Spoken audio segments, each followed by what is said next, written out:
Welcome everyone to Composer Talks with White Bear PR. I am excited to have you all back and with my very new special guest, Dave Porter. Welcome, Dave. Hello, Chandler. Hello. Dave Porter is perhaps best known, of course, for writing all the original music for Vince Gilligan's projects, including Breaking Bad, Better Call Saul, and the feature film El Camino, a Breaking Bad movie on Netflix. Other notable projects include James Franco's film The Disaster Artist, the worldwide hit James Spader drama The Blacklist, and AMC's series Preacher. Now, Dave, I just want to know from your heart, how has your life changed since meeting Vince Gilligan? Immeasurably. I didn't know it at the time, of course, and certainly if you'd asked me 12 years ago if all of this would have, come to fruition in the way that it did, I wouldn't have believed you. But it did, and part of that was just dumb luck, and part of it was being persuasive and determined to work with him. I'd had the good fortune of seeing the pilot for Breaking Bad very early on, and I immediately knew it was very, very special, and that it would be an amazing project to work on, and just was lucky to be there and know about it, and lucky that he's had faith in me then and continued faith in my work all these years later. And how have you evolved as an artist since you've met him and kind of formed that collaboration? There's no question I'm a much better composer than I was when I first met him. One of the things that I think has been so fortunate for me is to be able to work in that world with the same crew, the same producers, the same, almost everybody, to be honest, spanning across both shows and the film when it comes to the post-production department. And we've all grown together. We all push each other creatively. We're all very supportive, and we know we have that support above us from Vince and Peter Gould in the case of Better Call Saul. And they allow us to experiment. They allow us to try stuff, to fail, to fall on our noses, but also to do some pretty spectacular stuff. And in the comfort, I guess, of that world, it's enabled me to grow a lot creatively. Absolutely. And knowing your work from the beginning of Breaking Bad all the way to the end of El Camino, you see this amazing progression, and especially the chance to kind of really let loose on the El Camino soundtrack. Now, from what I understand, you're a one-man band. I mean, you're really creating and crafting all of these sonic landscapes for each of your projects. How much time do you spend in pre-production to kind of set the tone before you launch into actually scoring a scene? As much as I can.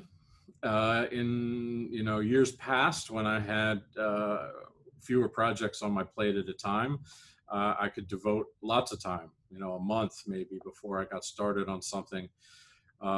Just as you say, in pre-production, which to me means it's that time to experiment, that time to create new sonic ideas, sounds, and compile them into a place and a system that I can access quickly when it comes time to score, particularly scoring for television, which, as you know, is very demanding turnaround times.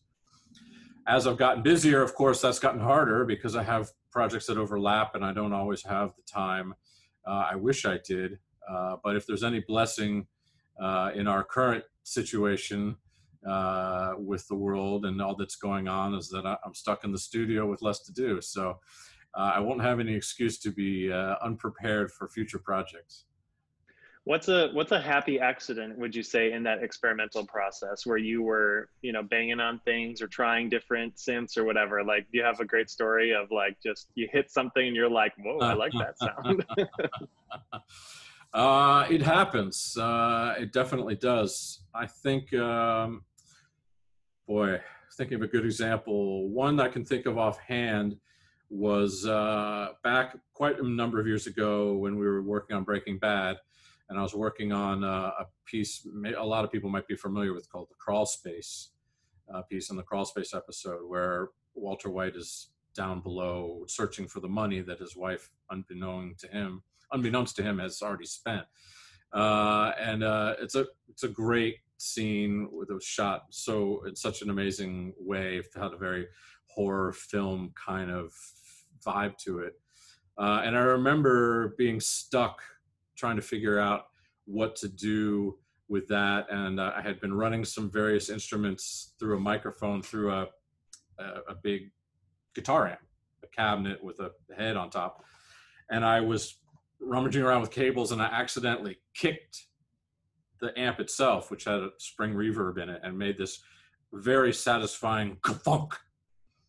And that ka-thunk led me to more experiments with making it go ka-thunk, and recording those and manipulating those, and became actually a bedrock of the piece that ended up in that cue.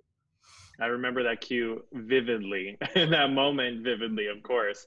I actually have been wanting to go back and rewatch the series, so that gives me a good incentive to go back. Now, jumping ahead to El Camino, you were able to express yourself musically much more. And so how was it like to just kind of let loose and have a much broader landscape to work on?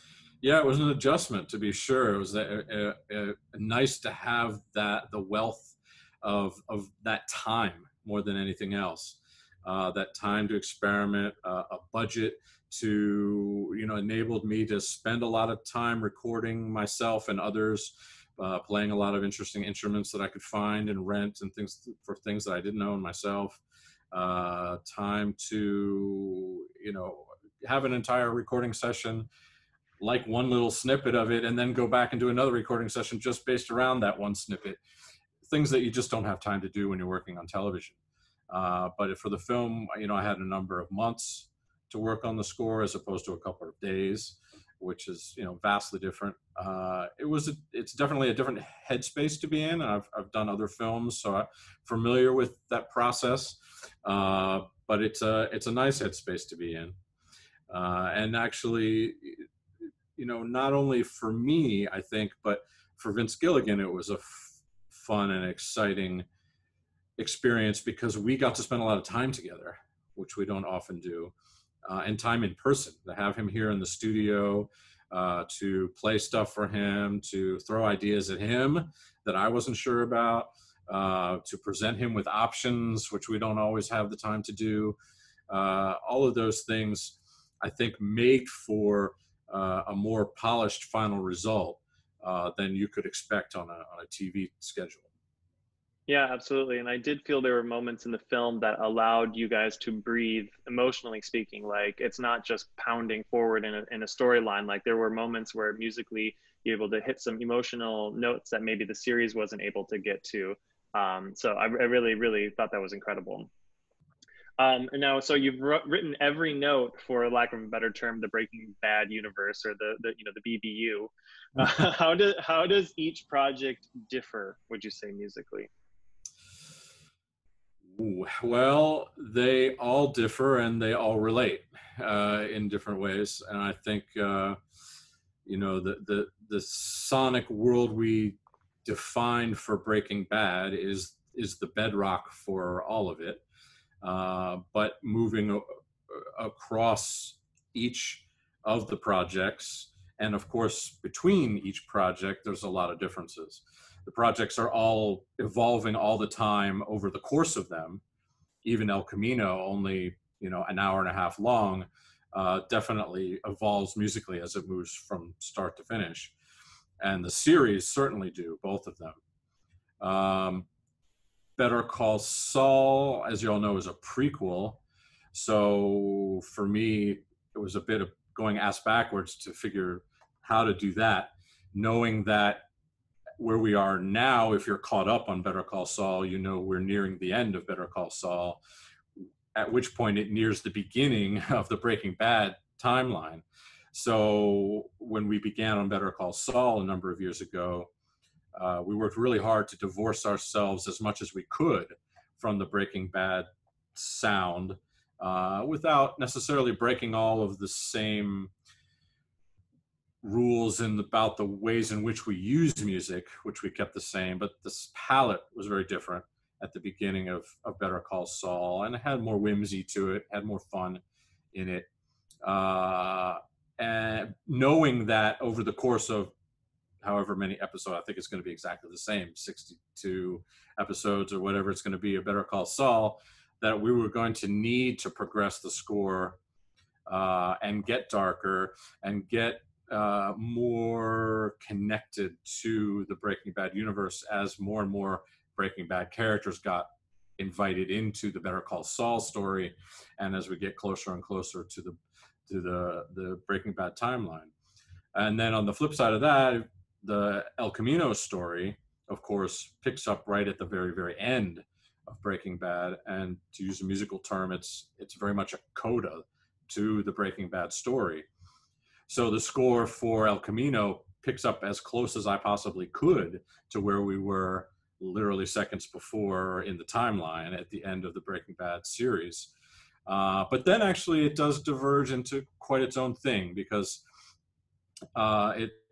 it's a very different story. It's a linear story. It's a story of just Jesse Pinkman.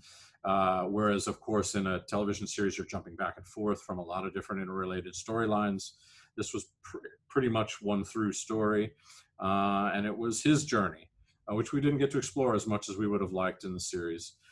So we know, again, paying homage to Breaking Bad in the moments where we had flashbacks to Breaking Bad that were within El Camino, which were very much of the Breaking Bad score. I was trying to evolve his sound, his universe sonically, in its own direction and on its own journey. And I hope that by the end of El Camino, it's become somewhere new too. So a lot of thought clearly has to go into all this stuff, just because of the complicated relationships between them. And frankly, we know these stories so well, and we know our fans know these stories so well, and it's important to have that continuity.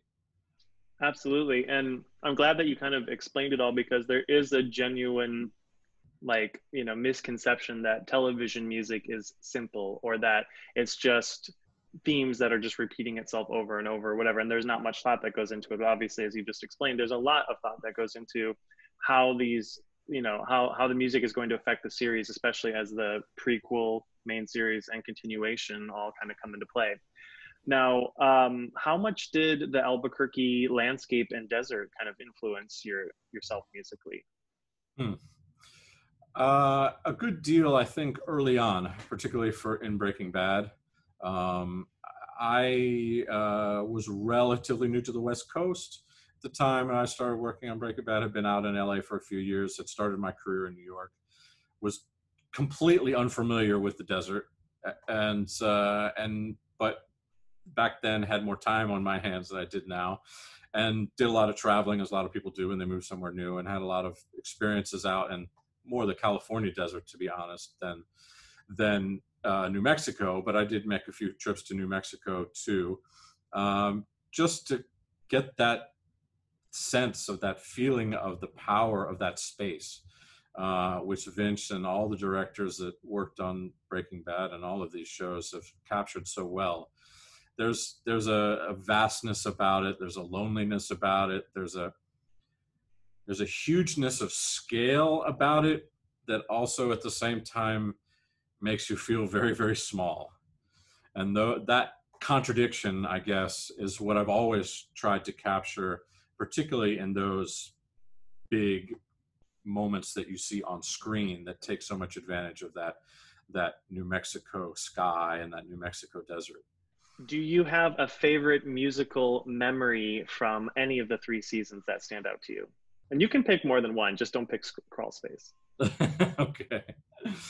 There are a lot. And I think as most composers or even creative people might say, when you get into these situations where you're working in a collaborative environment like this, and you love the project so much, and you love the people that you're working with so much, and you get confronted with a tough creative assignment.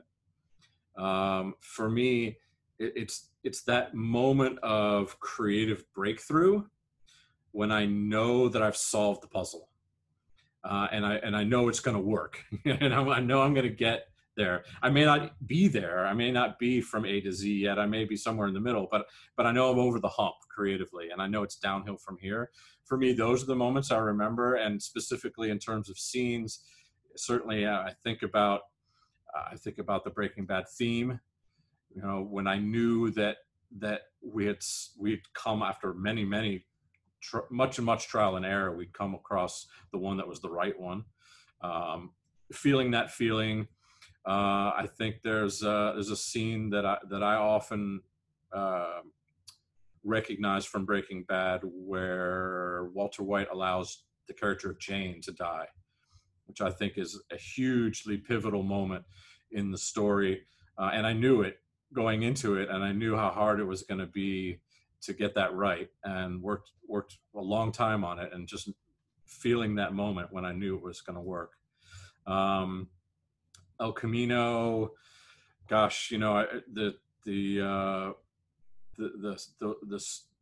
moments for Jesse when he's stuck in Todd's apartment with the guys he thinks are cops, and the tension there, and the how well that was framed and put together, and loved working on that. Also, the very ending of El Camino, which we spent a ton of time on getting that right, and coming back to honestly a very Breaking Bad formula for us, which is to keep it very, very spare without saying a lot or feeding our audience too much about how the movie should end, and honestly leaving it in silence and allowing our audience to really make those determinations on their own.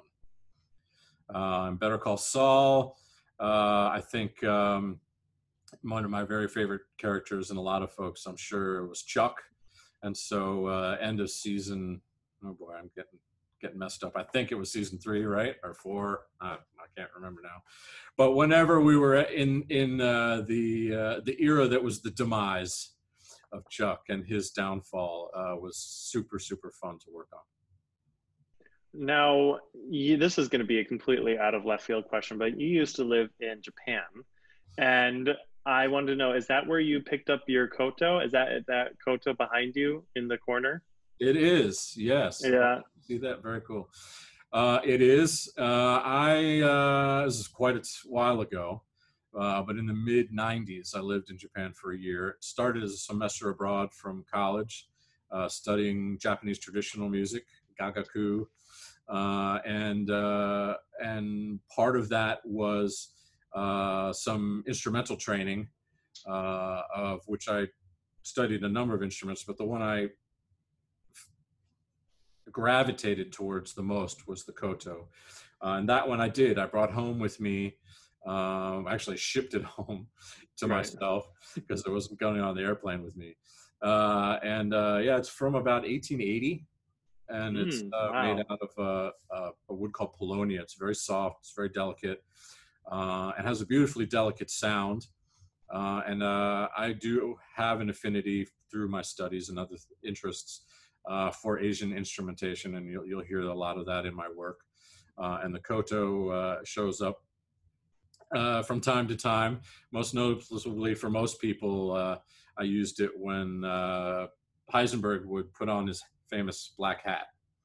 There's a few moments of that in different times in Breaking Bad where we used that sound. Would you ever like to go back to Japan? Yeah, you and I were supposed to go back to Japan, but you beat me to it last year. See?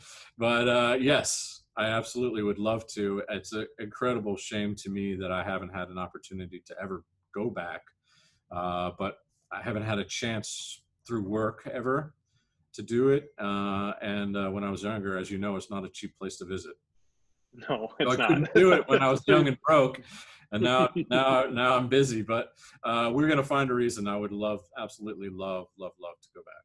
Yes, let's go to Japan. Let's do it. Now, my last question is, do you have any advice for composers who are looking to break into the industry? Sure, I do. And my funny bit of advice that I often give for this is don't waste your time making friends with other composers, which sounds funny, but the reality of it, and I don't mean this in any kind of, snarky way, but, the reality of how you make a living as a composer is finding work as a composer. And you can be someone's assistant for a while, and that's always helpful, learning, a craft. And there's a lot of value in that because there's so much you can witness in that environment that you can't be taught in school. Just the dynamics of working with clients, especially, and getting things done on deadlines and all that. That's important. But after that point, other composers are not the people who are going to hire you. The people you need to be having the great relationships with, of course, are the people who are making the product you want to be involved with.